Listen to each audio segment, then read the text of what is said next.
دو گاڑیاں تھیں جو شام کے سناٹوں میں اپنے پیچھے دھول کے بادل چھوڑتی ہوئی اسی پگڈنڈی پر آ رہی تھیں جس کے کنارے پر ایک درخت کے نیچے ثنا بے ہوشی کے عالم میں بے سدھ پڑی ہوئی تھی۔ جو آخری آواز اس نے سنی تھی وہ انہی گاڑیوں کے انجن کی آواز تھی۔ شام بے شک جھک آئی تھی لیکن رات نہیں ہوئی تھی اور ارد گرد میں آسانی سے دیکھا جا سکتا تھا۔ آگے والی گاڑی میں ایک ڈرائیور، دو عمر رسیدہ میاں بیوی تھے۔ ان میں سے ایک ٹھاکر ارجن چند اور دوسری ان کی دھرم پتنی رما ٹھاکر تھیں۔ کسی رشتہ دار کے ہاں تقریب میں شرکت کر کے آ رہے تھے اور اپنے گاؤں جا رہے تھے۔ پیچھے کی گاڑی میں چند ملازم تھے۔ اس وقت اتفاق سے ٹھاکر ارجن چند اپنی دھرم پتنی رما کو چھیڑ رہے تھے۔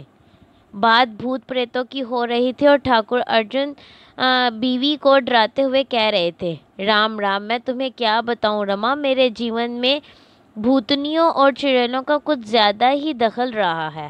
بہت بار ایسا ہوا کہ کسی کام سے نکلا اور مل گئے بھوت نات یا کوئی چڑیل۔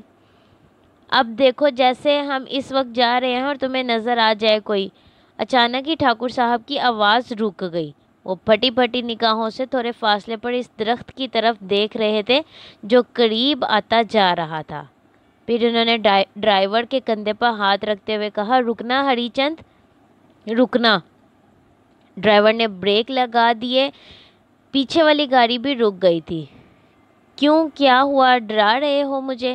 رما ٹھاکر نے مسکراتے ہوئے کہا اور پھر اس کی نگاہیں ان کی نگاہوں کے تعاقب کرتی ہوئی اس درخت کی طرف اٹھ گئیں اور ان کے منہ سے آواز نکل گئی، ہائے بھگوان، ہے بھگوان! ٹھہرو میں دیکھتا ہوں، ٹھاکر ارجن چند نے کہا اور گاڑی کا دروازہ کھول کر نیچے اتر گئے۔ پچھلی گاڑی میں جو 3-4 افراد تھے وہ بھی جلدی سے نیچے اتر آئے تھے۔ ٹھاکر صاحب آگے بڑھ کر اس درخت کے قریب پہنچ گئے۔ پیچھے آنے والے لوگ کچھ ڈرے ڈرے سے تھے۔ ان میں سے ایک نے کہا، رکیے ٹھاکر صاحب، رک جائیے۔ ٹھاکر ارجن رک کر بولے، دیکھوں تو صحیح کون ہے یہ؟ ٹھاکر صاحب، جنگل بیابان ایسے نہ رکیں، پتہ نہیں کون ہے، بھگوان کے لیے واپس گاڑی میں بیٹھ جائیے۔ تمہارا کیا مطلب ہے؟ ٹھاکر صاحب، جوان لڑکی اور یہ جنگل، چڑیل بھی، تمہارا مطلب ہے پچھل پیری، ذرا اس کے پاؤں دیکھو۔ نہیں، پاؤں تو ٹھیک ہیں۔ ٹھاکر صاحب، آپ کو بھگوان کا واسطہ، چپ کر، بکواس بند کر، ادھر آ میرے پیچھے پیچھے، ٹھاکر ارجن نے سخت لہجے میں کہا اور ثنا کے پاس پہنچ گئے۔ انہوں نے غور سے اس کے پاؤں اور ہاتھ دیکھے تھے۔ معصوم لڑکی تھی، کسی شکل کا شکار نظر آئی تھی۔ آئی ریپیٹ، کسی مشکل کا شکار نظر آئی تھی۔ بے شک علاقہ ایسا تھا کہ وہاں کسی نوجوان لڑکی کا اس طرح نظر آنا سمجھ میں نہ آنے والی بات تھی، کیونکہ دور دور تک کوئی ایسی چیز نظر نہیں آ رہی تھی جس سے یہ اندازہ ہو سکے کہ لڑکی کسی حادثے کا شکار ہوئی ہے۔ کوئی ہے؟ اگر آس پاس کوئی ہے تو آؤ، یہ لڑکی شاید بے ہوش ہے۔ ٹھاکر صاحب نے چیخ کر کہا اور انتظار کرنے لگے لیکن کوئی آواز نہیں آئی تھی۔ وہ ہمدردی سے لڑکی کے پاس بیٹھ گئے۔ اس کا گال تھپ تھپایا لیکن پھر بھی کوئی تحریک نہ ہوئی تو انہوں نے اپنے ساتھ آنے والے سے کہا، چلو اسے اٹھاؤ، میری گاڑی میں ڈال دو، پتہ نہیں بیچاری کے ساتھ کیا واقعہ پیش آیا ہے، چلو اٹھاؤ اسے۔ وہ لوگ شاید ٹھاکر کے ملازم تھے۔ ٹھاکر کی بات کو ٹالنا ان کے بس کی بات نہیں تھی، حالانکہ سب کے سب ڈرے ہوئے تھے۔ چنانچہ انہوں نے بمشکل تمام سنبھال کر اسے اٹھایا اور اس کے بعد اسے ٹھاکر صاحب کی گاڑی کی پچھلی سیٹ پر ڈال دیا۔ رما نے سہمے ہوئے نگاہوں سے لڑکی کو دیکھا اور بولی، ٹھاکر صاحب، یہ آپ نے اسے میرے پاس لٹا دیا؟ رما انسان کی بچی ہے، کیوں بے وقوفی کی باتیں کرتی ہو؟ بیچاری کسی مصیبت کا شکار معلوم ہوتی ہے۔ آرام سے بیٹھی رہو اور اگر زیادہ ڈر رہی ہو تو ڈرائیور کے پاس بیٹھ جاؤ، ہری چند غیر نہیں ہے۔ نہیں نہیں، ٹھیک ہے، ٹھکرائن نے مدھم لہجے میں کہا اور اس کے بعد وہ سنبھل کر بیٹھ گئی۔ ٹھاکر ارجن ڈرائیور کے پاس جا بیٹھے تھے۔ پھر انہوں نے کہا، چلو ذرا رفتار تیز کر دو، ویسے بھی رات ہو رہی ہے۔ سفر بہت زیادہ لمبا نہیں تھا۔ پتہ نہیں کون سی بستی تھی لیکن بستی خوشحال معلوم ہوتی تھی۔ تھوڑی دیر کے بعد دونوں گاڑیاں ایک قدیم حویلی کے بڑے سے دروازے سے اندر داخل ہو گئی۔ یہ حویلی کافی خوبصورت تھی جس کے 2 بڑے دروازے تھے۔ اس کا انداز مغلیہ طرز کا تھا، دو طرفہ لون بکھرے ہوئے تھے، درمیان میں روش چلی گئی تھی۔ ملازم وغیرہ بھی نظر آ رہے تھے۔ بہرحال تھوڑی دیر کے بعد وہ اندر داخل ہو گئے۔ ثنا ابھی تک بے ہوش تھی، اسے اٹھا کر اندر لایا گیا۔ اب ٹھکرائن کے چہرے پر بھی نرمی نظر آ رہی تھی۔ ایک بیڈ روم میں ثنا کو ایک بستر پر لٹایا گیا اور وہ لوگ اسے ہوش میں لانے کی کوشش کرنے لگے۔ کچھ دیر کے بعد ثنا ہوش میں آ گئی اور پھٹی پھٹی نگاہوں سے ماحول کا جائزہ لینے لگی۔ رما نے محبت بھرے انداز میں اس کے سر پر ہاتھ پھیرتے ہوئے کہا، فکر مت کرو بیٹی، تمہارے ساتھ جو بھی واقعہ پیش آیا ہے مگر اب تم ہمارے پاس ہو، یہاں تمہیں کوئی تکلیف نہیں ہوگی۔ نام کیا ہے تمہارا؟ میں تم ایک درخت کے نیچے بے ہوش پڑی تھی، ہم تمہیں اٹھا کر اپنے گھر لے آئے ہیں۔ تم بالکل چنتا مت کرو، جہاں تم کہو گی وہاں تمہیں پہنچا دیا جائے گا۔ میرا نام رما ہے اور میرے پتی کا نام ٹھاکر ارجن ہے۔ تمہارا نام کیا ہے بیٹی؟ میرا نام ثنا ہے۔ اچھا، کوئی بھی نام ہے بیٹا، ناموں سے کیا ہوتا ہے؟ چلو تھوڑا سا دودھ پی لو، طاقت آ جائے گی۔ دھرم، او دھرم، دودھ لے کر آ میری بیٹی کے لیے، ٹھکرائن نے کسی ملازم سے کہا، اور پھر دودھ آ جانے کے بعد انہوں نے ثنا کو اپنے کندھے سے لگا کر بٹھایا اور اسے دودھ پلانے لگی۔ بڑا محبت بڑا انداز تھا۔ ثنا بہت متاثر ہوئی تھی، جن مصائب میں گرفتار تھی، اس کے بعد ہمدردی کا یہ انداز اسے بہت عجیب لگ رہا تھا۔ اسے بالکل نہیں معلوم تھا کہ وہ کہاں ہے۔ سرائے سے بھاگنے کے بعد راستوں کا کوئی تعین بھی نہیں ہو سکا تھا۔ ویسے یہ لوگ دوسرے دھرم کے لوگ تھے، انسانیت کے نام پر انہوں نے اس کے ساتھ بہت اچھا سلوک کیا تھا، اس سے اس کے بارے میں زیادہ پوچھا بھی نہیں تھا۔ لیکن ثنا سوچ رہی تھی کہ اگر وہ اس کے بارے میں پوچھیں گے تو کیا بتائے گی؟ بہرحال جھوٹ تو بولا ہی جا سکتا ہے، سچ بتائے گی تو پتہ نہیں کیا حالات ہوں گے۔ انہوں نے اسے ایک اچھا کمرہ رہنے کے لیے دیا۔ یہ اندازہ تو ثنا کو ہو ہی چکا تھا کہ ٹھاکر ارجن چند شاندار حویلی کے مالک ہیں، یعنی ٹھاکر ارجن چند شاندار حویلی کے مالک ہیں۔ گاڑی اور ملازم تو خیر اس نے بہت سے دیکھے تھے اس دوران، لیکن اور لوگ نظر نہیں آئے تھے جنہیں ٹھاکر کے خاندان کا کہا جا سکے، یا اگر ہوں گے بھی تو اس طرف کوئی نہیں آیا تھا۔ وہ رات ثنا کے لیے بڑے وسوسوں اور خوف کی رات تھی۔ کمرے میں اسے تنہا ہی سلایا گیا تھا۔ اس سے پہلے بھی وہ راجہ ہدایت خان کی شاندار حویلی میں تھی۔ حویلیوں کے انداز کچھ اس کی سمجھ میں آ گئے تھے، لیکن یہاں کی صورتحال ذرا مختلف تھی۔ خوف تو اسے راجہ ہدایت خان ہی کا تھا، جس سے فرار ہو کر وہ یہاں تک پہنچی تھی۔ اس بات کا بھی اسے اچھی طرح اندازہ ہو گیا تھا کہ راجہ ہدایت خان دوہری شخصیت کا مالک ہے۔ اس کے اندازے سے یہ صاف جھلکتا تھا کہ وہ پوری اسرار علوم جانتا ہے۔ اس کا کئی بار اسے تجربہ بھی ہو چکا تھا، اور یہ بھی تجربہ اسے ہو چکا تھا کہ راجہ ہدایت خان بہت سنگ دل اور بے رحم انسان ہے۔ انسانوں کو قتل کر دینا اس کے لیے کوئی مشکل کام نہیں ہے۔ پھر اس نے سوچا کہ پتہ نہیں یہ لوگ اس کے ساتھ کیا سلوک کریں۔ بظاہر سب کچھ ٹھیک ٹھاک تھا، بہرحال وہ کوئی فیصلہ نہیں کر سکتی تھی۔ البتہ اس نے یہ ضرور سوچا تھا کہ جتنا وقت یہاں گزار سکے ضرور گزارے گی۔ ٹھاکر ارجن چند اور اس کی بیوی رما ٹھاکر بہت ہی اچھے لوگ تھے۔ انہوں نے اس بات کو مکمل طور سے نظر انداز کر دیا تھا کہ وہ ایک مسلمان لڑکی ہے، بلکہ انہوں نے اسے آزادی دی تھی اور کہا تھا کہ تم ہماری بیٹیوں کی طرح ہمارے ساتھ رہو، اور جب بھی تم کہیں جانا چاہو گی ہم تمہیں تمہارے گھر پہنچا دیں گے۔ ایسے نیک نفس لوگ کم ہی ملتے ہیں۔ ثنا کو آہستہ آہستہ ان کے بارے میں تفصیلات معلوم ہوتی جا رہی تھیں۔ ٹھاکر ارجن چند کے مخالف تھے، بلکہ ٹھاکر ارجن چند ایک بڑے زمیندار تھے، 5 بھائی تھے، لیکن پانچوں ایک دوسرے کے مخالف تھے اور برسوں سے ایک دوسرے سے نہیں ملے تھے۔ ٹھاکر ارجن چند پہلے کہیں اور رہتے تھے، بعد میں جب جائیداد وغیرہ کا بٹوارا ہوا تو یہ حویلی انہیں مل گئی، لیکن یہ بہت پرانی بات تھی، اس وقت کی جب ٹھاکر ارجن چند کی نئی شادی ہوئی تھی۔ اس حویلی میں آنے کے بعد ان کا واسطہ کچھ عجیب و غریب واقعات سے پڑا، جس کی تفصیل انہوں نے نہیں بتائی تھی، اور 1-2 بار گفتگو کے دوران ثنا نے ان سے پوچھا بھی تھا، لیکن وہ خاموشی اختیار کر گئے تھے، اور میاں بیوی ایک دوسرے کی شکل دیکھ کر خاموشی اختیار کر جاتے تھے۔ ثنا ان لوگوں سے بہت متاثر تھی۔ حقیقت یہ ہے کہ انتہائی معیاری لوگ تھے، ورنہ معمولی بات ہے کہ جنگل میں ملنے والی ایک لڑکی کو انہوں نے اپنی بیٹی بنا کر رکھا ہوا تھا اور کبھی اس سے اس کے بارے میں نہیں پوچھا تھا کسی کو، بلکہ کسی اجنبی کو اپنی بیٹی پہ بنانا کوئی آسان بات نہیں ہے، وہ بھی ایک ایسی جگہ سے ملنے والی جہاں پہ انسانوں کا زیادہ آنا جانا بھی نہ ہو۔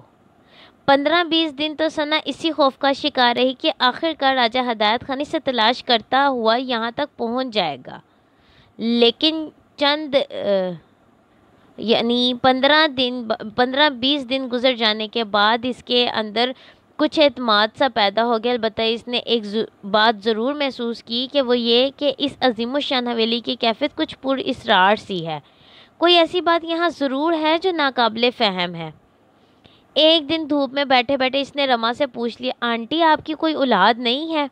رما نے نگاہیں اٹھا کر اسے دیکھا اور بولی، ہاں بیٹی، اولاد ہوئی، 2 بیٹے اور 1 بیٹی، لیکن وہ بھگوان کے پاس چلے گئے۔ ٹھاکر ارجن بھی وہیں موجود تھے، رخ بدل کر بولے، بیٹی تم نے بہت دن بعد ہم سے یہ سوال کیا، میں معافی چاہتی ہوں چاچا جی، بہت سی باتیں ایسی ہوتی ہیں جو پوچھنے کو دل چاہتا ہے، مگر آپ جتنے مہمان ہیں میں اتنی بڑی نہیں ہوں، بلکہ آئی ریپیٹ، بلکہ آپ جتنے مہان ہیں میں اتنی بڑی نہیں ہوں۔ آپ نے مجھ سے کبھی میرے بارے میں نہیں پوچھا تو میں بھی ڈرتی تھی کہ کہیں میرا یہ سوال آپ کو ناراض نہ کر دے۔ نہیں بیٹا، اصل میں ہم لوگ بڑے بد نصیب ہیں، بہن کوئی نہیں تھی ہماری، 5 بھائی تھے ہم لوگ، لیکن ہمارے پریوار پر نحوست کا کوئی ایسا سایہ منڈلاتا رہا ہے جس نے ہمیں ہمیشہ دکھی ہی رکھا ہے۔ بھگوان جانے وہ کیسی نحوست ہے، بٹوارے میں یہ حویلی میرے حصے آئی اور ہم یہاں آ گئے، لیکن کچھ ہی دنوں بعد ہمارا واسطہ عجیب و غریب حالات سے پڑا۔ ہم نے یہ حویلی چھوڑنے کی کوشش کی، لیکن ہماری ہر کوشش ناکام رہی۔ بس یوں سمجھ لو کہ اس حویلی نے ہمیں قیدی بنا رکھا ہے اور ہم یہاں سے باہر نہیں نکل سکتے۔ بہت دفعہ ہم نے کوشش کی، لیکن ایسے برے حالات کا شکار ہوئے کہ واپس ہمیں اسی حویلی میں آنا پڑا، ہمارے بچے اسی حویلی میں مرے ہیں۔ بیٹا بھگوان جانے تمہارے اس سلسلے میں کیا وچار ہیں، لیکن ہم میاں بیوی یہ سمجھتے ہیں کہ ہمارے جو بھائی ہیں انہوں نے ہم پر جادو کرا رکھا ہے۔ یہ تو بھگوان کا شکر ہے کہ تمہیں یہاں کچھ ایسے حالات کا سامنا نہیں کرنا پڑا، ورنہ تم ہمیں چھوڑ کر یہاں سے چلی جاتی۔ تعجب کی بات ہے، میرے بارے میں بس آپ یہ سمجھ لیجئے چاچا جی کہ دکھوں کی ماری ہوں، ماں باپ بہن بھائی سب ہیں میرے، لیکن تقدیر نے ایک ایسے جنجال میں پھنسا دیا کہ میں دربدر ہو گئی اور اب بھی میں خوف زدہ ہوں۔ بھگوان تمہاری مدد کرے، اس کے علاوہ اور کیا کہہ سکتے ہیں بیٹا، ٹھاکر ارجن بولے۔ ثنا کے دل میں اس بات کا شدید احساس تھا کہ ان نیک لوگوں نے اس کے بارے میں کبھی کسی تجسس کا اظہار نہیں کیا۔ انسان کی فطرت میں تجسس کو تو کوٹ کوٹ کر بھرا ہوتا ہے، اگر یہ لوگ اس طرح کا انداز اختیار کیے ہوئے ہیں تو ان کے اندر کوئی برائی چھپی ہوئی ہے۔ بہرحال یہ کہانی بھی ثنا کے ذہن پر اثر انداز ہوئی تھی۔ 2 دن تک وہ اس بارے میں سوچتی رہی تھی۔ حویلی پر چھایا ہوا پراسرار اور ہیبت ناک سناٹا اسے اب بہت عجیب لگنے لگا تھا، لیکن ابھی تک اس نے کوئی ایسی بات نہیں دیکھی تھی جو انوکھی اور عجیب ہوتی۔ ایک دن وہ اپنے کمرے میں کھڑکی کے پاس بیٹھی کھلے آسمان کا نظارہ کر رہی تھی اور اس کا ذہن ماضی میں سفر کر رہا تھا۔ ویسے تو سبھی اس کے اپنے تھے اور وہ انہیں یاد کرتی رہتی تھی، والدین سے رابطہ ذرا گہرا نہیں رہا تھا کیونکہ وہ اس سے ناراض تھے، لیکن پھر بھی وہ جب چاہتی انہیں دیکھ لیا کرتی تھی، لیکن اب تو اسے یوں لگتا تھا جیسے وہ اس کے لیے خواب بن کر رہ گئے ہیں۔ حیات علی بھی اسے بہت چاہتا تھا اور ان دونوں نے زندگی کے لیے بہت سے منصوبے بنائے تھے، لیکن سبھی جدا ہو گئے تھے اور نہیں کہا جا سکتا تھا کہ کیا دوبارہ ان سے کب ملاقات ہو سکتی ہے، ہو بھی سکتی ہے یا نہیں۔ خود وہ اس قدر خوفزدہ تھی کہ یہ جگہ نہیں چھوڑنا چاہتی تھی۔ راجہ ہدایت خان کے بارے میں اسے اندازہ تھا کہ کمبخت شیطان کا دوسرا روپ ہے، پتہ نہیں وہ اب تک یہاں کیوں نہیں پہنچ سکا تھا۔ جبکہ اس کی پراسرار قوتیں اس قدر تھیں کہ ثنا کے خیال کے مطابق وہ آسانی سے اس کو تلاش کر سکتا تھا۔ یہاں سے قدم باہر نکالتے ہوئے یا ٹھاکر ارجن چند سے یہ کہتے ہوئے کہ وہ اسے اس گھر پہنچا دے، اس کے دل میں خوف آ رہا تھا۔ حیات علی کو فون بھی کر سکتی تھی، لیکن یہ بھی جانتی تھی کہ راجہ ہدایت خان اس بات پر بھی گہری نگاہ رکھے ہوئے ہوگا اور حیات علی کی نگرانی کی جا رہی ہوگی، کیونکہ پہلی بار وہ راجہ ہدایت خان کے چنگل سے نکلی تھی۔ اس نے یہی فیصلہ کیا تھا کہ فی الحال خاموشی اختیار کی جائے اور انتظار کیا جائے کہ راجہ ہدایت خان یہاں تک پہنچ پاتا ہے یا نہیں۔ تاریخ خلا میں بہت سی تصویریں بن رہی تھیں، لیکن اچانک ہی سے یوں لگا جیسے عقبی باغ کے ایک گوشے میں کوئی چیز متحرک ہوئی ہے۔ اس کے ساتھ یہ ایک آواز اس کے کانوں میں ابھری، یہ چھم چھم چھم چھم کی آوازیں تھیں۔ بہت ہی خوبصورت، یوں لگ رہا تھا جیسے کچھ گھنگرو بج رہے ہوں اور کوئی آہستہ آہستہ قدم بڑھا رہا ہو۔ وہ ایک دم سنبھل گئی اور اس نے پوری بصارت کے ساتھ اس جگہ کا جائزہ لیا جہاں سے یہ آواز ابھری تھی، اور اس نے یہ محسوس کیا کہ وہاں ایک سایہ متحرک ہے اور گھنگروں کی آواز وہیں سے آ رہی ہے۔ نہ جانے اس پر کیا کیفیت سوار ہوئی کہ وہ جلدی سے اپنی جگہ سے اٹھی اور بے خودی کے عالم میں باہر نکل آئی، اور اس کے بعد دوڑتی ہوئی اس طرف جانے لگی جہاں اس نے اس سائے کو دیکھا تھا۔ اس نے محسوس کیا کہ چھم چھم کی آواز کے ساتھ وہ سایہ حویلی کے ایک پرانے حصے کی جانب بڑھ رہا ہے۔ ایک لمحے کے لیے تو ثنا کے دل میں خوف کا گذر ہوا تھا، لیکن اس کے بعد تجسس نے ایسا سر ابھارا کہ وہ آگے بڑھتی چلی گئی۔ حویلی کے پرانے حصے میں ایک بغیر کواڑوں کا دروازہ نظر آیا۔ سایہ اسی دروازے سے اندر داخل ہوا تھا، چنانچہ وہ بھی آگے بڑھتی گئی، اور جیسے ہی وہ اس بغیر کواڑوں والے دروازے سے اندر داخل ہوئی تو اسے یوں لگا جیسے اس کا دماغ خالی ہو گیا ہو، لیکن چھم چھم کی آواز بدستور کانوں میں گونج رہی تھی۔ وہ اس لمبی راہداری میں اس آواز کا تعقب کرتی ہوئی آگے بڑھ رہی تھی، جس میں مدھم مدھم روشنی پھیلی ہوئی تھی، اور یہ اندازہ نہیں ہوتا تھا کہ یہ روشنی کہاں سے آ رہی ہے، یہاں تک کہ وہ ایک بڑے سے ہال نما کمرے میں پہنچ گئی۔ یہ کمرہ بھی مدھم روشنی میں نہایا ہوا تھا۔ کمرہ ایک وسیع و عریض ہال تھا۔ اب گھنگروں کی آواز ہال کے دوسرے کنارے پر پہنچ گئی تھی۔ یہاں آ کر ثنا کے قدم رک گئے، لیکن اس کی سماعت تیزی سے کام کر رہی تھی۔ سانسوں کی مدھم آوازیں آ رہی تھیں اور اس کے ساتھ ہی گھنگروں کی چھنکار بڑھتی جا رہی تھی۔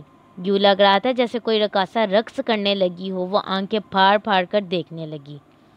اس سے وہ مدھم سا سایہ نظر آیا جو یقینی طور پر ایک نوجوان لڑکی کا تھا۔ وہ رقص کر رہی تھی، اور پھر اچانک ہی ثنا کی نگاہوں میں دو پاؤں ابھرے۔ وہ پاؤں بے حد دلکش تھے۔ یہی پاؤں رقصاں تھے۔ باقی بدن ایک سائے کی شکل میں تھا، لیکن پیر بالکل نمایاں تھے۔ ثنا پر ایک بے خودی سی طاری ہو گئی تھی۔ اسے یوں لگ رہا تھا جیسے وہ کوئی خواب دیکھ رہی ہو۔ وہ ساکت و جامد کھڑی رہی، پھر اچانک ہی دونوں پاؤں رک گئے اور پھر آہستہ آہستہ سب کچھ گم ہو گیا۔ ثنا نے چونک کر چاروں طرف دیکھا۔ ہال میں مکمل سناٹا تھا۔ ایک دم پھر اس کے بدن میں سرد لہریں دوڑنے لگی۔ نہ جانے یہ کیا طلسم تھا، بلکہ طلسم تھا۔ نہ یہ کوئی خواب تھا، نہ یہ بے خودی۔ جو کچھ تھا وہ حقیقت تھا۔ وہ خوف کے عالم میں واپس پلٹی اور سارے راستے طے کرتی ہوئی اپنے کمرے میں واپس آ گئی۔ اب اس کے جسم پر ایک کپ کپی سی طاری تھی۔ یہ کیا قصہ ہے؟ کچھ سمجھ میں نہیں آ رہا تھا۔ بستر پر لیٹ کر وہ سوچنے لگی کہ یہ پراسرار واقعات کس طرح اس کی زندگی سے لپٹ گئے ہیں۔ ایک سیدھا سادہ وقت گزار رہی تھی جس میں کچھ الجھنیں ضرور تھیں۔ سب سے برا کام وہی ہوا تھا جب وہ پراسرار مریض اسے اپنی آنکھوں کے جال میں گرفتار کر کے سچے خواب بخش گیا تھا، اور اس کے منہ سے مدھم مدھم آوازیں نکلنے لگیں۔ آہ، کاش میں اس برے وقت سے بچ جاتی۔ یہ سچے خواب تو میری زندگی کے لیے عذاب بن گئے ہیں۔ کوئی ہے جو مجھے اس مشکل سے نجات دلا دے؟ اس کی آنکھوں سے آنسو ٹپکنے لگے۔ ثنا کے والدین جانتے تھے کہ ثنا حیات علی سے ملتی رہتی ہے۔ ثنا نے بے شک ان کے تعلقات بہتر نہیں سمجھے، بلکہ ثنا سے بے شک ان کے تعلقات بہتر نہیں تھے، لیکن بہرحال ثنا ان سے ملتی رہتی تھی، اور اب پہلی بار اتنا عرصہ ہوا تھا کہ انہیں ثنا کے بارے میں کچھ معلوم نہیں تھا۔ چنانچہ ثنا کے والد نے اسپتال سے معلومات حاصل کرنے کے بعد حیات علی سے رابطہ کیا۔ حیات علی کے پاس اس کے سوا اور کوئی چارہ نہیں تھا کہ وہ لالمی ظاہر کر دے، لیکن اس کے جانے کے بعد اس کے دل پر بڑا بوجھ آ پڑا۔ اسے یہ احساس شدت کے ساتھ تھا کہ ثنا صرف اس کی وجہ سے زندگی کے اس عذاب میں گرفتار ہوئی ہے۔ بہرحال اس نے ایک لمبی چھٹی کی درخواست لی کہ اور سجاد حسین کے پاس پہنچ گیا۔ مجھے چھٹی چاہیے اور براہ کرم آپ میری یہ چھٹی منظور کرا دیں، ورنہ دوسری صورت میں استعفیٰ دے دوں گا۔ بات ذرا کچھ ناخوشگوار تھی، لیکن سجاد حسین اس کی ذہنی کیفیت سے واقف تھے۔ چنانچہ انہوں نے نرم لہجے میں کہا، تمہاری چھٹی کی درخواست منظور ہو جائے گی، لیکن میں تم سے ایک بڑے کی حیثیت سے یہ پوچھنا چاہتا ہوں کہ تم کیا کرنا چاہتے ہو؟ جناب علی، ثنا میری وجہ سے اس عذاب میں گرفتار ہوئی ہے۔ جو کچھ بھی کر سکتا ہوں کروں گا، اور اگر نہ کر سکا تو خودکشی تو کر سکتا ہوں۔ نہیں حیات علی، تم ایک ذمہ دار پولیس افسر ہو، اس طرح کی مایوسی ہم لوگوں کو زیب نہیں دیتی۔ بہت بار ہمارے پاس ایسے کیس آتے ہیں جنہیں ہم حل نہیں کر پاتے، لیکن ہم اپنی جدوجہد کو ترک نہیں کرتے۔ میں لمحہ لمحہ تمہارے ساتھ ہوں، کہیں بھی کسی بھی جگہ تم میری ضرورت محسوس کرو تو مجھے فوراً یاد کر لینا۔ میں تمہیں ایک بات بتانا چاہتا ہوں کہ زندگی کھونے کے لیے نہیں ہوتی، بلکہ زندگی میں جدوجہد ہی زندگی کی علامت ہوتی ہے۔ خودکشی کا لفظ اپنے ذہن سے مٹا کر جدوجہد کا لفظ لکھ دو اور تم یہ سمجھو کہ تمہاری چھٹی منظور ہو گئی، لیکن جو کچھ بھی کرنا چاہتے ہو براہ کرم مجھ سے رابطہ رکھو۔ میں نے ابھی اپنا لائحہ عمل کا کوئی فیصلہ نہیں کیا جناب، لیکن بہرحال کوشش کروں گا کہ آپ کو اپنی کاوشوں سے لا علم نہ رکھوں۔ حیات علی قصبہ امیر شاہ چل پڑا۔ راجہ ہدایت خان کے بارے میں اسے مکمل طور سے تفصیلات معلوم ہو چکی تھیں کہ راجہ ہدایت خان ان دنوں حویلی نہیں آ رہا۔ ڈاک بنگلے والے کیس کے بعد وہ حویلی سے بھی روپوش ہو گیا تھا۔ بہرحال حیات علی کے پاس کوئی لائحہ عمل نہیں تھا، البتہ اس نے ڈاک بنگلے کی نگرانی بڑی باقاعدگی سے شروع کر دی تھی، اور انتہائی ہولناک اور سنسان راتوں میں بھی وہ کسی آوارہ روح کی مانند بھٹکتا رہتا تھا۔ ڈاک بنگلہ ایسی پرہول جگہ واقع تھا جہاں انسان کا گزر نہیں تھا۔ ایسی ہولناک جگہ رات کے ویران سناٹوں میں حیات علی کی آوازیں گونجتی رہتی تھیں۔ ثنا، کیا تم یہاں قیدی ہو؟ چیخنے کی کوشش کرو اگر میری آواز سن رہی ہو تو۔ چیخ کر مجھے اپنی جانب متوجہ کرو، میں تمہیں تلاش کر رہا ہوں۔ ثنا، رانیہ، شمشاد علی، کوئی ہے یہاں؟ کوئی ہے؟ رات کے ہولناک سناٹوں میں اس ویران ڈاک بنگلے میں اگر کوئی ذی روح حیات علی کی آوازیں ہی سن لیتا تو اس کی حرکت قلب بند ہو جاتی، لیکن حیات علی اپنی آگ میں جل رہا تھا اور ویران ڈاک بنگلے میں راتوں کو چیختا پھرتا تھا۔ اس دن بھی رات کے غالباً 3 بجے تھے، وہ ڈاک بنگلے میں گردش کر رہا تھا اور اس کی آواز گونج رہی تھی، ثنا میرے سامنے آؤ، مجھ سے بات کرو۔ اس دوران وہ کتنی ہی بار ڈاک بنگلے میں آ کر یہ آوازیں لگا چکا تھا، لیکن اسے کوئی آہٹ نہیں سنائی دی تھی۔ لیکن آج اچانک ہی اس کی چھٹی حس نے یہ بتایا کہ ڈاک بنگلے میں اس کے علاوہ بھی کوئی اور موجود ہے۔ ایک ہلکی سی آہٹ اسے سنائی دی تھی اور وہ ٹھٹک کر رک گیا تھا۔ اس نے پھرتی سے اپنا ریوالور نکال کر ہاتھ میں لے لیا۔ چند ساتھ وہ انتظار کرتا رہا، پھر اس کی آواز ابھری، جو ہے سامنے آئے، مجھ سے بات کرو، تم کوئی بھی ہو، میں تمہیں نقصان نہیں پہنچاؤں گا۔ ہاں حیات علی، میں ہوں، میں یہاں ہوں، اپنا یہ ریوالور جیب میں رکھ لو، یہ تمہارے کسی کام نہیں آئے گا۔ آواز اس قدر خوفناک تھی کہ کلیجہ پھٹ جائے، لیکن حیات علی نے نڈر لہجے میں کہا، کون ہو تم؟ سامنے آؤ۔ میں تمہارے سامنے نہیں آ سکتا، مگر میں تمہیں اتنا بتا دوں کہ میں وہ ہوں جس نے کریم شاہ کی رہنمائی رانیہ تک کی تھی اور رانیہ کو حویلی سے نکال دیا تھا چاند بابا کے ساتھ۔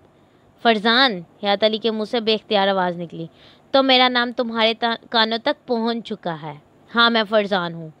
فرزان، تم جو کوئی بھی ہو میرے سامنے آؤ، خدا کے لیے سامنے آؤ، مجھے تمہاری رہنمائی کی ضرورت ہے۔ میں نے کہا نا، میں تمہارے سامنے نہیں آ سکتا۔ تم نے ثنا کو سچے خوابوں کا علم دے کر اس کی زندگی برباد کر دی۔ مجھ سے شکوے شکایتیں نہ کرو، میں نے جو کچھ کیا کس لیے کیا وہ میں جانتا ہوں۔ تم نے یہ بھی کہا تھا کریم شاہ سے کہ اگر تم چاہو تو ثنا کی نشاندہی بھی کر سکتے ہو، لیکن تمہیں ابھی ثنا کی ضرورت ہے تاکہ تم راجہ ہدایت خان کو شکار کر سکو۔ دیکھو، کھیل تم دونوں کا ہے، لیکن وہ بیچاری، میں جانتا ہوں، اور میں یہ بھی جانتا ہوں کہ ثنا کو کوئی نقصان کبھی نہیں پہنچ سکے گا، کیونکہ راجہ ہدایت خان یا عدلان سوناری کو خود اس کی ضرورت ہے اور مجھے بھی۔ تو تم جانتے ہوگے کہ وہ کہاں ہے؟ میری بات کا یقین کر لو، میں اب نہیں جانتا کہ وہ کہاں ہے۔ عدلان سوناری اسے لے کر یہاں سے نکل چکا ہے، اور وہ کہاں گیا ہے یہ مجھے نہیں معلوم۔ تم جو پراسرار علوم کے ماہر ہو، تم جو نہ جانے کیسے کیسے کالے جادو کے چکر چلائے ہوئے ہو، تم نہیں جانتے کہ عدلان سوناری یا راجہ ہدایت خان کہاں ہے؟ اگر تم نے مجھ پر الزام تراشی جاری رکھی تو میں خاموشی سے یہاں سے چلا جاؤں گا۔ میں تمہاری کچھ رہنمائی کرنا چاہتا ہوں، لیکن تم مجھ پر سراسر الزامات لگائے جا رہے ہو۔ نہیں، پلیز میرے الفاظ پر مت جاؤ، میں شدید ذہنی بحران کا شکار ہوں اب، جب کہ میری تقدیر نے میری مدد کرنے کی کوشش کی ہی ہے، تو تم جیسا ہمدرد مجھے مل گیا ہے، تو براہ کرم میری رہنمائی کرو، میرے چند سوالات کے جوابات دے دو۔ سوالات؟ کیسے سوالات؟ عدلان سوناری کون ہے؟ کیا تم مجھے اس کے بارے میں بتاؤ گے؟ نہیں، پراسرار علوم کے کچھ اصول ہوتے ہیں، ہمارے اوپر پابندیاں ہوتی ہیں، بہت سے معاملات میں ہم وہ سب کچھ نہیں کر سکتے جو کرنا چاہتے ہیں۔ اور پھر عدلان سوناری ایک باقاعدہ عالم ہے، میں اس کے مقابلے میں کچھ بھی نہیں ہوں۔ اگر میں زیادہ آگے بڑھنے کی کوشش کرتا ہوں تو میں کامیاب نہیں ہو سکوں گا، جبکہ میں اس روئے زمین سے مٹا دینا چاہتا ہوں۔ یعنی عدلان سوناری کو میں اس روئے زمین سے مٹا دینا چاہتا ہوں۔ کیوں؟ حیات علی نے سوال کیا۔ یہ تمہارے پوچھنے کی بات نہیں ہے۔ راجہ ہدایت خان کہاں ہے؟ وہ عدلان سوناری کے قبضے میں ہے، زندہ ہے، لیکن کہاں ہے یہ میں نہیں جانتا۔ وہ کاغذات جن کی تلاش میں عدلان سوناری نے زمین آسمان ایک کر کے رکھ دیے ہیں، ان کی کیا حیثیت ہے؟ ان کاغذات میں عدلان سوناری کا ایک ایسا راز محفوظ ہے جو اگر منظر عام پر آ جائے تو عدلان سوناری کا کھانا خراب ہو جائے۔ کیا تمہیں یہ بات معلوم ہے کہ اس میں وہ کاغذات حاصل کر لیے؟ نہیں، وہ کاغذات اس کے پاس نہیں ہیں، وہ کاغذات میں نے وہاں سے غائب کر دیے ہیں، کیونکہ میں جانتا تھا کہ تم ثنا کے حصول کے لیے دیوانے ہو رہے ہو، اور وہ کاغذات اس کے حوالے کر کے ثنا کو حاصل کرنے کی کوشش کرو گے، جبکہ وہ ایسا کبھی نہ کرتا۔ کاغذات اس کے پاس پہنچ جاتے، لیکن وہ ثنا کو تمہارے حوالے نہیں کرتا، کیونکہ ثنا کے ذریعے وہ بہت سے کام لینا چاہتا ہے۔ ثنا کے پاس میرا علم بطور امانت ہے، اور وہ اس علم کو اس سے حاصل کر لینا چاہتا ہے جو وہ نہیں کر سکتا۔ ہاں، ثنا کو استعمال کر کے وہ فائدے ضرور حاصل کر سکتا ہے۔ تم کالے جادو والوں نے ہم سے ہماری زندگی چھین لی ہے۔ کہاں ہے وہ بدبخت عدلان سوناری؟ کیا تم مجھے اس کا پتہ بتا سکتے ہو؟ اگر میں تمہیں اس کا پتہ بتا سکتا تو ضرور بتا دیتا، لیکن میں تمہاری رہنمائی کر سکتا ہوں۔ وہ کالے علم والا جو بھوگ ودیا کے جال میں پھنس کر اپنا ایمان دھرم بھی کھو بیٹھا ہے، اب اپنے دین کا بھرم کیسے رکھے گا؟ وہ اپنے دین کا مجرم ہے، وہ جہاں بھی جاتا ہے اس کے قدم اس کے نشانات چھوڑتے چلے جاتے ہیں۔ میں تمہاری رہنمائی ان کالے نشانوں کی جانب کر سکتا ہوں جو اس کے کالے قدموں کے ہیں، اس طرح تم اس کی تلاش میں جا سکتے ہو۔ رات کی تاریکیاں ہوں یا دن کی روشنی، وہ جدھر سے بھی گزرے گا اس کے کالے قدم زمین پر اپنے نشانات چھوڑتے چلے جائیں گے، اور تم ان نشانات کا تعاقب کر کے اس تک پہنچ سکتے ہو۔ کیا ثنا بھی اس کے قبضے میں ہے؟ وہ ثنا کو لے کر یہاں سے نکل گیا ہے، کیونکہ وہ جانتا ہے کہ اب پولیس اس کے پیچھے لگ چکی ہے، اور وہ بہرحال ساری قوتوں کے باوجود انسان ہی ہے۔ پولیس کی چلائی ہوئی گولیاں سے نقصان پہنچا سکتی ہیں، کیونکہ وہ ہر وقت اپنے علم کے خول میں نہیں رہتا۔ حیات علی غور کرنے لگا، کوئی اور ایسی بات نہیں رہ گئی تھی جو اسے معلوم کرنا ہوتی۔ تب اس نے کہا، فرزان، میں تمہارا احسان مانوں گا، تم میری رہنمائی کرو، میری ثنا کو مجھ تک پہنچنے میں میری مدد کرو۔ میں نے کہا نا، ثنا آخرکار تم تک پہنچ جائے گی، اور عدلان سوناری ثنا ہی کے ہاتھوں فنا ہوگا، لیکن ہر کام اپنے وقت پر ہوتا ہے۔ تم اپنی کوشش اور جدوجہد جاری رکھو۔ جہاں کوئی ایسا مقام آئے کہ میں تمہاری مدد کر سکوں تو میں تمہیں تنہا نہیں چھوڑوں گا، لیکن یہ سمجھ لو کہ کچھ پابندیاں ہر شخص پر عائد ہوتی ہیں۔ ایک سوال اور کروں تم سے، کیا تم کوئی زندہ انسان ہو؟ ایسے احمقانہ سوالوں کو خود اپنے ذہن میں تول لیا کرو کہ کیا ایسی باتوں کا کوئی جواب دیا جا سکتا ہے؟ حیات علی ٹھنڈی سانس لے کر خاموش ہو گیا، پھر اس نے کہا، تم میری رہنمائی کرو، دقتیں اٹھانا پڑیں گی، میں حاضر ہوں۔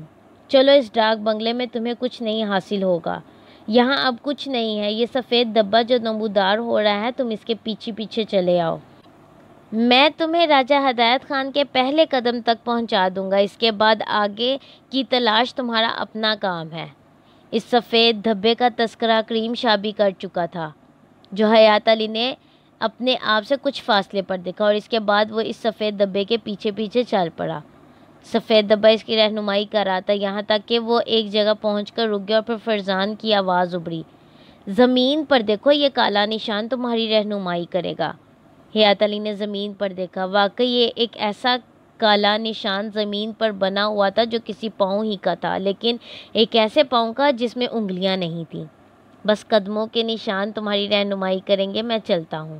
اس کے بعد وہ سفید ڈبہ غائب ہو گیا۔ حیات علی پر ایک دیوانگی سوار تھی، وہ زمین پر نگاہیں جمائے آگے بڑھتا چلا گیا، اور اسے اندازہ نہیں ہوا کہ کب دن کی روشنی نمودار ہوئی اور کب سورج آسمان کی جانب سفر کرنے لگا۔ یہ گرمیوں کا موسم تھا اور سورج نکلتے ہی فضا میں شدید گرمی پھیل جاتی تھی۔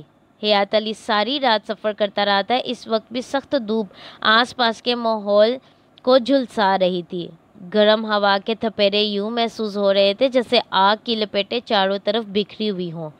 بدن کے کھلے ہوئے حصوں میں شدید جلن ہو رہی تھی اور لو کے تھپیڑے اسے نڈھال کیے دے رہے تھے۔ پھر اچانک ہی اسے شدید بھوک کا احساس ہوا، قرب جوار میں کچھ نظر نہیں آ رہا تھا، پھر بھی وہ چلتا جا رہا تھا۔ اس کی نگاہیں کسی ایسی پناہ گاہ کی تلاش میں بھٹک رہی تھیں جہاں تھوڑا سا سایہ مل جائے۔ پتہ نہیں ڈاک بنگلے سے یہاں تک کا سفر کتنا طویل ہو چکا تھا۔ حیات علی کو اس بات کا اندازہ ہو رہا تھا کہ اگر تھوڑی دیر اور چلتا رہا تو شاید اس کا بدن بے جان ہو جائے۔ اول تو شدید بھوک اور پیاس بھی شدید، تھکن اسے خوف تھا کہ کہیں اسے لو نہ لگ جائے، یعنی شدید گرمی میں چلنے کی وجہ سے کہیں لو اسے بیمار نہ کر دے۔ وہ زیادہ دور نہیں چلا ہوگا تو کچھ فاصلے پر اسے درخت نظر آنے لگے، فاصلہ بہت زیادہ نہیں تھا۔ حیات علی ان درختوں کے سائے میں پناہ لینے کے لیے آگے بڑھ گیا۔ اس نے سوچا کہ اب ذرا آرام کرے گا، دھوپ ڈھل جائے گی تو اپنی منزل پر پہنچنے کی کوشش کرے گا۔ چنانچہ وہ اونچے نیچے ناہموار راستوں کو طے کرتا ہوا درخت کے اس جھنڈ کی جانب چل پڑا۔ راستے میں کانٹوں والی جھاڑیاں بکھری ہوئی تھیں اور بعض جگہ درختوں کے اس جھنڈ تک پہنچنے کا راستہ ہی بند ہو گیا تھا، لیکن اس نے ہمت نہیں ہاری۔ جہاں سے بھی جگہ ملی وہ وہاں سے گزرتے ہوئے آگے بڑھنے لگا۔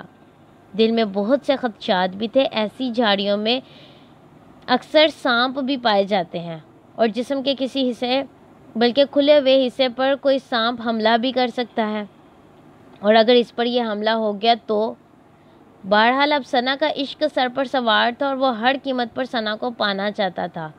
وہ ان خاردار جھاڑیوں کے درمیان سے گزرتا ہوا آخرکار درختوں کے اس جھنڈ تک پہنچ گیا، اور پھر یہ دیکھ کر دل میں مسرت کی لہریں بیدار ہونے لگی کہ درختوں کے اس جھنڈ کے پیچھے ایک ٹوٹی پھوٹی عمارت کھڑی ہوئی تھی۔ یہ عمارت بھی ہندو دھرم شالاؤں جیسی تھی۔ یہ دھرم شالائیں کہیں کہیں ٹوٹی پھوٹی شکل میں اب بھی نظر آ جاتی ہیں، اور ان کے بارے میں حیات علی کو اس بات کا علم تھا کہ ان میں پانی کے کنویں بھی ہوا کرتے ہیں،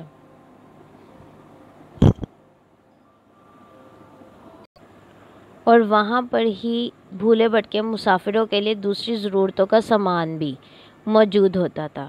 خدا کرے یہاں بھی کچھ ایسا ہی ہو۔ وہ عمارت کے قریب پہنچا۔ دور سے یہ عمارت چھوٹی نظر آ رہی تھی، لیکن قریب پہنچنے پر پتہ چلا کہ یہ دھرم شالہ نہیں بلکہ کچھ اور ہی ہے۔ اس کے بلند دروازے پر کچھ لکھا بھی ہوا تھا جسے اس وقت وہ نہیں پڑھ سکا تھا کیونکہ شدید مشقت گری اور تھکن نے بینائی پر بھی اثرات چھوڑے تھے۔ اونچے اونچے درختوں کے اس زبردست جھنڈ نے اس عمارت کو اپنے حلقے میں لے رکھا تھا۔ آس پاس عجیب سا سناٹا چھایا ہوا تھا۔ حیات علی سے دیکھنے لگا، ویسے پولیس کا جوان تھا،